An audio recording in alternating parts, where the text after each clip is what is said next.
Hello అండి, ఈరోజు మనం 8 to 10 మినిట్స్లో ఎగ్ బుర్జీ ఎలా ప్రిపేర్ చేయాలో చూద్దాం. ఇది రైస్లోకి చపాతీలోకి అయితే అద్దరిపోద్ది అనమాట.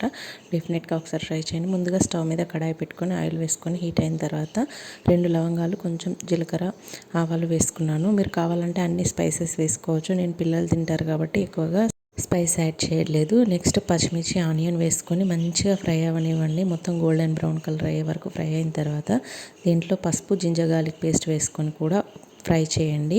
ఇవి మొత్తం కొంచెం సాఫ్ట్ అయిన తర్వాత దీనిలో ఎగ్స్ తీసుకొని కొట్టేసి ఇలా వేయండి అనమాట.